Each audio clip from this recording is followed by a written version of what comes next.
KAYTV by KayLin Scott is designed to showcase the next big names in our culture. And here, you might run into your next favorite rapper, producer, entrepreneur, and the list is endless. If you think you turned, come sit down, let's talk. KAYTV, baby, the motherfucking pretty guy, and you watching KAYTV. Hey yo, this is PJ Bird, and you're watching KAYTV. Take me lady ripping Texas boy. Watching KAYTV. Hey man, it's Lobby Puerto Rico, Sun Guard, Mr. No Support, and right now you watching KAYTV. Yeah! What's up with it, man? It's Dead on the Crooked, man. Y'all watching KAYTV. What up, this is Sam McGuavin, and you're watching KAYTV.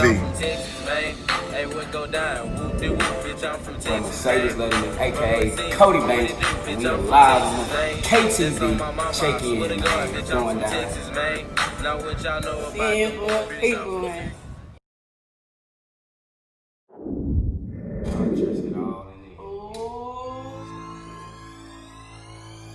If you don't see it, you gon' hear it. You don't hear it, you gon' feel it. You don't feel us, then I need you to schedule a doctor visit. And tell them run a checkup on all of your fucking senses. Cause I'ma run a checkup, turn all of my sense to Benjis. And just because we rap don't mean we competition. Somebody. Okay, Cody Banks. What's happening? So, tell people who you are. So, as she said, I'm Cody Banks. You know what I'm saying? That's my my little alias or whatever. But what they don't know is that's all changed. You know what I'm saying? Cody Banks was like that wasn't my like rap name. Okay. My stage name. That's just like my name. Then Government. like what you? Yeah, pretty much. That's what my mama called me. They say, "What your mama call you?" Shit. When I graduated college, that's what was in the newspaper. Cody Banks. My actual stage name, which just came about because I've been waiting on it. Like, yeah. Come here. Probably won't make sense to you right now, but it's called Mercedes Letterman. A unisex name like Jamie Foxx. Yeah. That's what it is. That's my stage name. So Mercedes Letterman. It'll. Where did you get that from? Where did it come that's from? Crazy. You wanna know? Yeah, I really do. You're gonna be like, damn, this nigga really be on that. We wanna know. I was like, alright, well, I'm gonna break it down real quick for you. So the name basically you start off with the Letterman. It's like bag talk, cloth talk. Yeah. I call it cloth talk. Your clothes, cloth talk.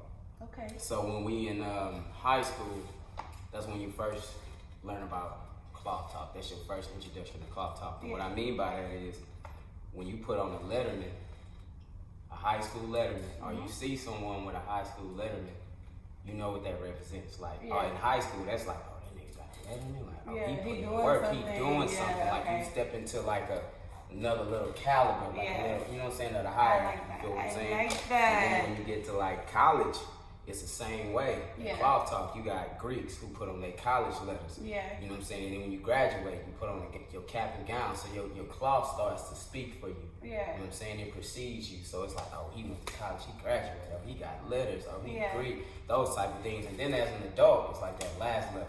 You got certain people who wear like Tom Ford suits and shit. You know what I'm saying? And you can identify that. So it's already respect off the rip. You be like, okay, I see how you coming. Or if you step out with the Balenciagas, we got that Letterman because it was just like a self-awareness thing. When I first got my Letterman, that's when I realized, if you will, like, damn, nigga, you got something going on. Like, you know what I'm saying? I attracted a certain people. People were fucking with me. Like, they cared about the shit I had to say. They looked at me like, you know what I'm saying? Like, I don't know. It was just like, all right, we respected him. And then the Mercedes part comes from, like, my mom, her favorite car is a Mercedes-Benz. Yeah. So she told it that it's like her pinnacle of success. Like, I was like, I want a Mercedes, I want a Mercedes, I want a Benz. And Benz, you know, that's like class. So I combine in black culture, do you feel like that, like, once you get a Mercedes? Like, you get a Mercedes or a chain. You get a nice chain or a Mercedes, that's your trophy. Okay. That's our trophy. That's the hood trophy. That's the black trophy. It's like, you made it. You know what I'm saying? You get your Benz, you get your chain, nigga, be like, you on. Okay. Oh, I see you. That's when they And then as far as like Letterman, you Greek. Yeah. And you do got a degree, so like. Oh yeah, you know, straight out Lamar. Come on, Lamar, you. Q South 5, come on, Lamar, Big 4 dog. You know what I'm saying? Shout out to the bruh. But how does that go into like being an artist though? Because you never you never actually know about people that are Greek and rappers though. Because you always see like they're actors or like, you know. That's rare to be like a rapper. It's really rare for somebody. I'm gonna keep it real with you. A lot of Greeks be corny. Really? Yeah, they corny, bro. So they can't even make it in the rap industry. But you know me, I've never been like super Greeky. Like, yeah, I was like that. Wearing my shit everywhere, because that's not what I am. If you know me, you know I'm the bros. You know, like I'm gonna do what I'm gonna do. Yeah. You feel what I'm saying? But it's like I don't want to let that precede me as an artist. I want them to know me as an artist first, and then you find out about the other elements, like the other parts of my life. You know what I'm saying, like that. But being Greek though did teach me a lot. You know what I'm saying, in terms of like the lessons. You know what I'm saying, just the perseverance. Like it just taught me, like, bro, you gonna go through some shit. Like this ain't gonna be easy. Nothing in life is easy, and that's one thing you know about being Greek. If you know, you know. It's like you gonna go through some shit. Okay. So it's like that's how I kind of. You gotta go through something to get to where you wanna go. To get to where you wanna go. If you want the blood, you gotta work for it, right? Facts. And if you wanna make it in this music industry, you gotta work for it, for real. There's some stuff going down. So do you think college helped you become the man that you are today? Like even with like connections or the lessons that you've learned, just like anything? I would say that's a good question. The most important thing I took away from college was just knowing people. Interacting with so many different people from different backgrounds, different cities, and just learning people, man, just understanding people's needs, like seeing what people go through, and then just connecting with them, you know what I'm saying? Because being in college, we had to do things for the community. We threw parties, we did all of that, so we just saw what people reacted to, what moved people. It just helped me learn about the environment. I mean, so now as an adult, I'm still interacting with the same people I met in college, but now they're just older. And they still react the same. Yeah, you know that's one. like so if you can succeed in college, nature. if you can succeed in college and whatever you're doing, like I was throwing parties, I was Greek, whatever, and it worked for me. Yeah. If you can succeed in college, you can succeed in your adult life. You know what I'm saying? We just older. You just have to raise the bar and keep it going. So that's the same formula we rocking with. So did you live in Houston before college at all? Oh yeah, for sure. I was raised in Houston actually. So when I was younger, 3 or 4, that's when I first moved to Houston. So it was a lot of back and forth. You know what I'm saying? Like I literally, to sum it up, I went to elementary school, middle school, and high school in Port Arthur and Houston. That's wild. You feel what I'm saying? That's wild, right? So it's like, what? Yeah, I went to Betty Best. I was raised like an A-Leaf, all over A-Leaf. So I went to Betty Best, I went to Welch, I went to Bel Air, and then my mom just Rolling Stone hustling, so I had to move with what she had to move. My dad lives out here, so it's like sometimes I was like, bro, I'm not going back to Port Arthur. I'm staying. I'm gonna stay with my dad or whatever. I mean, yeah, I get that.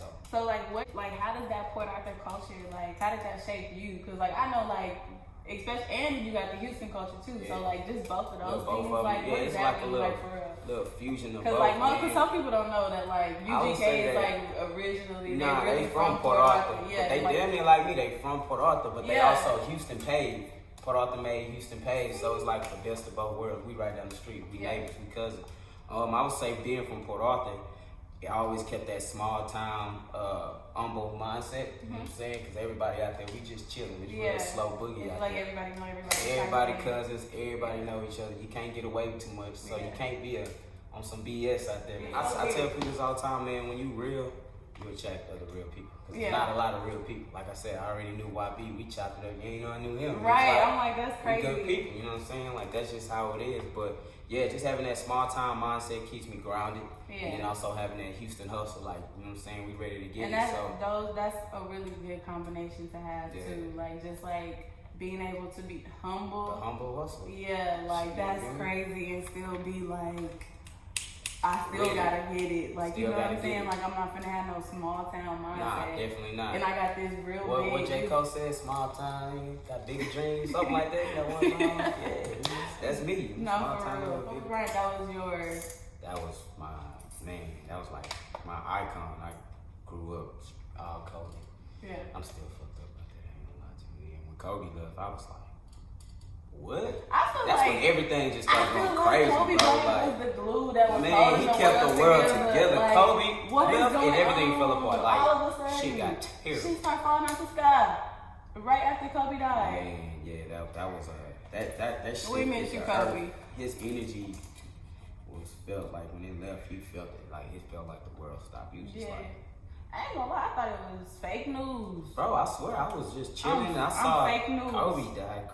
Helicopter crash. Oh my! I'm fake news. What are you talking about? It's fake news. I was What are you talking about? Yeah, that was wild. Yeah, that was some wild times. I don't even want to like remember it, but Who do you think like has shaped you as an artist? Like not even just Texas artists, but like anyway. I would say outside of Texas, we would have to go with like Nipsey Hussle. Okay. Yeah, Nipsey Hussle off rip. He's like a major influence on the later stages of my life. You know what I'm saying? It's crazy because we both like, his birthday's like the day after mine on August 15th. So it was like I always found these little connections with Nipsey, but I used to do concerts, you know what I'm saying? I worked with my partner James and Will. They had brought Nipsey Hussle to Warehouse Live, you know what I'm saying? And this was years ago. Like I saw Nipsey Hussle out there with his DJ VIP, and they were out there setting up. He was doing mic check, sound check, getting everything right. Like really invested into his craft, and I was like, oh, I like this. That Crenshaw album dropped and went crazy, knew you was gifted. The way you doubled up with that pressure was so prolific. Had the whole neighborhood thinking they crippin'. How you crippin', nigga? Yeah, I'm like, man, you know what I'm saying? I'm like, sign me up. Put me in, coach. But I didn't see other artists doing that. Yeah. I'm not gonna say no names, but I didn't see a lot of these other major artists out here, and they would just go out there do with Nipsey. They put up a show, they put up their set, they tested out their sound, and I love that. You know what I'm saying? And ever since then, I just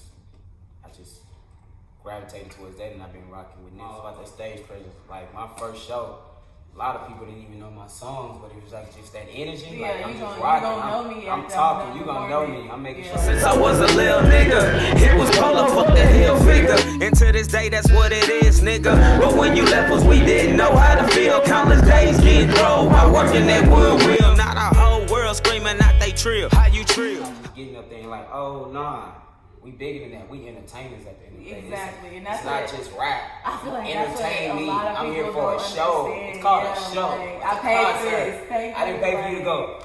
My name is KayLin. Yeah. Throw that at you. No, man, you better turn it up. Like get it popping. Yeah. No, like that's definitely cool. I respect that. So other than Nipsey, who else? Nipsey Hussle, Pimp C, of course, first and foremost. Like, I mean, that goes without being said. My favorite rapper, to be exact. Like, yeah, Pimp C, you know what I'm saying? R.I.P. Chad, that's the fam. Outside of that, man, you got people like J. Cole. Actually, Wale, I love Wale's style of rap. Like, I love his storytelling. And he, you know what I'm saying? And look, it's crazy that you said that because I always think that you're like a very intellectual rapper. And I always look at Wale and J. Cole as intellectual rappers. Like, they gonna actually talk about something. They gonna tell a story. Like, you're gonna be able to, when they're rapping, you can see the picture. You can see it. Follow it. Follow that. Those are two of my, like you said, my intellectual story selling influences. And then I still have my other side, you know what I'm saying? Like, because at the end of the day, I'm human. You know what I'm saying? And I have a range. I have the intellectual side, and then I still got that side that's gonna get lit. You know me? I'm known for parties, turning up. Like, that's what we do too. But I still can. Big facts. You feel what I'm saying? Big facts. So it's like, you know what I'm saying? Like, so I still have my other side. I got people like Drake who more so like they rap, but they also make a lot of club stuff, like kind of like pop rap type stuff. You know what I'm saying? So I still, we still gonna get it. Okay. It's pop. Do you feel like you're in a lane like that? So I don't even feel like I have a lane. Don't have a lane at all. Yeah, and I did that intentionally. Knowing that I have that range, I wanted to come out and show people all sides, all angles. That way going forward, and that way going forward, you can't have somebody say something like, oh, I missed the old Cody. I missed the old man. I want to hear this, and it's like, I never had a set sound. Like, I might have a set sound for a certain project. Yeah, for a couple like a mixtape. Yeah, you know what I'm saying? this EP sounded like this. This gonna sound like this. So it's like, you know what you're getting. I don't want my intellectual fans to pop open this little mixtape, drop this mixtape in there, and it's like nothing but turn up party music. And they be like, hey man, what you on? And it's like, bro, this is still me. This is just my other side. You know what I'm saying? So it's like, I like to let people know, like, hey, look, this is about to be my J. Cole type stuff, and this about to be my ratchet turn up shit. That's super dope. Oh my god, that is crazy. So tell us about 33. Oh, 33. A lot of work went into that record. I wrote. But no, so tell me why 33? Nipsey and Nipsey Hussle both died when they was 33. Both died when they was 33. How did I know you was gonna say that? And I swear to God, I was trying to figure out like, that's the story behind. Why is he naming it 33? And the reason I connected them to that is even deeper. And I won't give you the whole story, but I'll give you a quick little brief. Basically, that too. I ain't want to go there, but see, she's smart. She picked that up. So like, if you really peep game, you know what I'm saying? If you really like, we intellectuals too.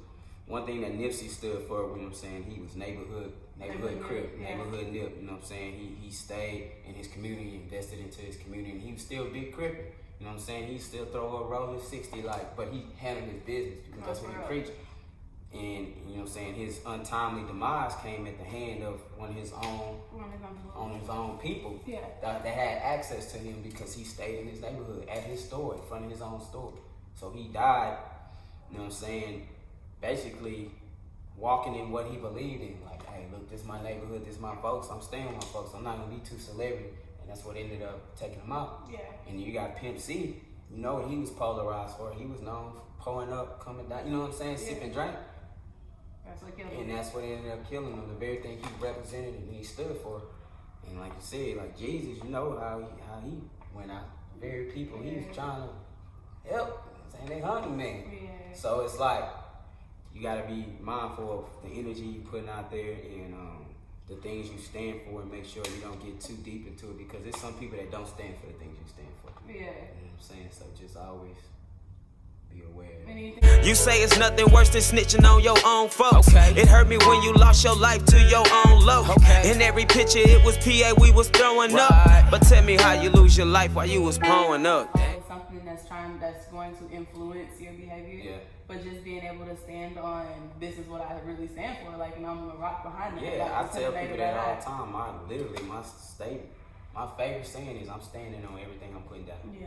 From you can't move me. I say what I said. I said what I said, basically. And it's like, that's very important, because when it comes down to it, people will know who to call. Oh, I need a feature, let me call him, I know he's gonna come through. Oh, I need this done at this time, I know you solid.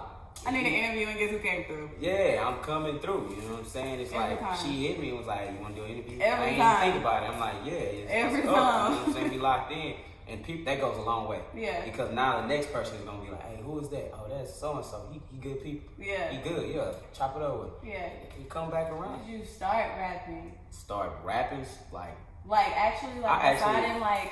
So I'm gonna say my first. I want to be a rapper. Like, my first mixtape I put out 10 years ago, and it's still on MySpace with my homeboys. It's called DTF. MySpace. Yeah, it go that way back before all of this. Oh my god. We had a 3-track EP on MySpace, and it got some streams. Like, we was spitting on that. I built a studio in my closet. So then I got to college. You know what I'm saying? I was like, all right, that was fun, but I'm focusing on school. You know what I'm saying? But in college, I would drop songs for like pageants I would be in. I would drop songs for the parties I threw, because we make like whole mixtape for our parties and be spitting on them. And people be like, it's you. That's Cody. Like, yeah, you know what I'm saying? I used to rap. Then when I graduated college, I did the whole corporate thing, I did a lot of traveling, like a lot of like really just living. Because one thing about, because I want to say for like a year straight, you was out the country. I was gone, like literally at months at a time. I would just leave because I finally was finally fortunate enough and just had the funds and the opportunity to go and do these things. That you thought. These places I used to have to read about it, National Geographic magazine and stuff. It was like, you can just go to Spain. I could go to Bali. You know, it's like, why not? Yeah. So now, I did all that living, it came back around. It's like, all right, that's cool. I did corporate. I did all the traveling. I did all the things they say you're supposed to do when you get money or whatever. So now it's like I can go back and tell my story. I can rap about all these things because I lived a rich life. Yeah. You know what I'm saying? And I came from this end all the way to this end. So it's like I can talk about everything and it's true. You know what I'm saying? It's there. It's facts. You know what I'm saying? So I feel like you got a lot to talk about. Oh, I got a lot. Just because like you've been so many places. Like, just from, like, growing up in Port Arthur, like, in a small town, and growing up in a big city, going to college, being Greek, being in corporate, like, being able to actually, like, you know, connect with people that actually do sell dope and all that other stuff. You know what I'm saying? Like, it's being a meeting with that's what I'm saying. Like, being able to have those many sides of yourself. Like, I always say the best thing you can be is well-rounded. Yeah. So, like, I definitely feel like you're a very well-rounded person, and that's going to come out, like, it always comes out in your music, and it's going to come out, like, as you go on in life. For sure. Is that what you think? That makes sense? Yeah, that makes plenty of sense. I don't even know what else to say. Like, you sum that up. Just that well-roundedness, having those different perspectives on life, you're going to connect with so many different people. Yeah. And then you have the listeners. They're going to listen to it. And you know how Drake does. He big on name dropping and rapping about real situations. You're going to have real people who are in those situations with you like, oh, he talking about us. a girl gonna be like, oh, he talking about me. I was with him and so and so. That was me. And that's what makes it real. Like that's what makes it spread. Cause it's like, dang, he rapped this live ass song telling a real story, and I'm a part of that. And they gonna be wanting to share with their friends. Like, hey, girl, you talking about me in this song? Like they gonna do it regardless. Like, you know what I'm saying? So yeah. It's crazy because I know this one girl. I ain't gonna name her, but I know this one girl that she got done bad. In this one song, I ain't gonna lie, she was going out. If you listen to such and such, don't talk to me, cause she talk about. Boy, everybody started looking up. Well, I'm finna go listen to the song. What he talking about? Yeah, so it was just like, I get what you're saying. Like just those connections, and even if people gonna hate on you, it's somebody that really want to see what you're talking about at the same time. That hate don't always be there, but as long as the love outweighs the hate, who cares? Right. Because what's gonna happen is you're gonna have them haters, but it's gonna be so much love out there. When you try to hate, people gonna shame you for hating. They gonna be like, "What you hating for? Like, what you doing, bro? Like, good people. Like, you hate me for no reason." That the hate and the love just gonna balance out, or really the love gonna overcome all that hate. All that. Yeah, you're gonna be looking dumb. I'm gonna be dumb. Exactly. You're gonna be looking dumb, and everybody gonna be looking at you dumb. Like, you hating for no reason. For no reason. It's for none. Okay. Just rock it, baby. We good. We all up. After 33. On Saturday, June 27th. June 27th. DJ Screw. Yes, sir. After that whole drop, you gonna have singles dropping every week after that? Every week or every 2 weeks, yeah. Yeah, Stop playing with that man. Stop playing. We lighten the summer up, man. Like, cause I've been chilling a while. You know what I'm saying? That's like, and then that's like waiting, you know, like in the quarantine and this whole COVID thing going on. Like, how did that affect you? Was you in the studio? Was you on the couch? Was you on the PlayStation? What was going on? Man, as soon as COVID popped off, I actually had 3 shows lined up. I was gonna be at the Juneteenth Festival, a South by show. Like, I had a lot of shows. It was really about to get popping. Yeah. That happened. All that out the window. Damn. And I had a project, my first, like mixtape, my first album, I guess, was about to drop. But that got pushed back, and then we had all of the protests. So we had pandemic and protests, and a lot of my music was actually reflective of the very things going on in our climate with the protesting and you know what I'm saying, what's happening to all our black folks out here. And I didn't feel like it was a good time to put it out. I didn't want to seem like opportunistic, like, all right, yeah, see, look, because it's been going on. So I was rapping about stuff from years ago, but it was the exact same situation. It just you know so happened. And I was like, nah, I don't want to even put this energy out right now. I'll drop this at a later time. So it definitely pushed me back, but it led me to something better. You know what I'm saying? Like, I came up with a whole new strategy, been in the studio ever since, linking up with a lot of, learning more about the music industry in the meantime. Instead of just doing music, I'm learning, like you said, the intellectual, the business side, getting all that in order. So I look at it like, hey man, it was a positive. You know what I'm saying? I'm not tripping. Of course, I missed out on the bag, a little money here and there, but that ain't nothing like, I ain't even in it for that. Like, I'm in it for the music, so. But how do you feel about like everything going on right now, like with the whole Black Lives Matter, all these protests that's going on, they burning shit down. Like, how do you feel about that? Was you out there with the 60,000? Let me know, cause. Yeah, but I'm good, cause I get tested. I ain't got the corona. Sheesh. Yeah, I've been tested like I get tested once a month, so. It's good. It's good. We COVID free. Yeah, we COVID free, but you know what? It's I support it, but I always just tell people don't burn down black owned business. If you're gonna be out here tearing shit up, don't tear it down. Don't tear it down. We already set back. That's why you got music that definitely like intertwines. Oh yeah, I have exactly. And I'll drop little singles here and there. You know what I'm saying? That still touches on that, but I felt like it was summer. And we already be going through enough mental anguish. So I was like, let me actually give people something to lift their spirits. And also an opportunity to show that, oh, I can actually make good songs. He's not just like a rap, J. Cole, Kendrick type. He can make like some. There's a purple album and a blue album. I feel like I know, but let the people know. Oh yeah, one of the 33s is Chocolate Screw, you know what I'm saying, of course. Yes, sir. I love Chocolate Screw. It's like perfect time. Yes, sir. And you got the blue one, which is basically just the original normal track. Yeah. You know what I'm saying? So it's like if you, for them early mornings or them late nights, you know what I'm saying, just for the culture, you drop in there. We on the purple album, baby. And then, you know, if you during the day, you chilling, you want to speed it up a little bit, you can play the regular version. So it's giving people options. You know what I'm saying? Definitely. I really can't wait for this album, y'all. That's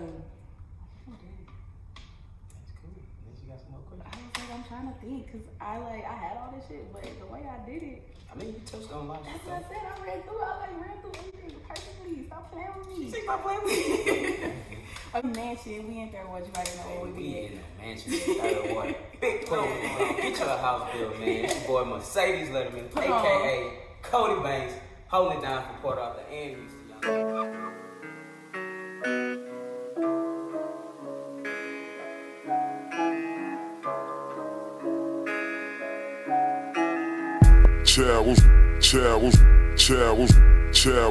Chad was rolling with a pocket full of stones. Nick was crippin' 60s in the zone. They was only 33. Rolling up for my niggas that's gone. Young kings gon' forever live on.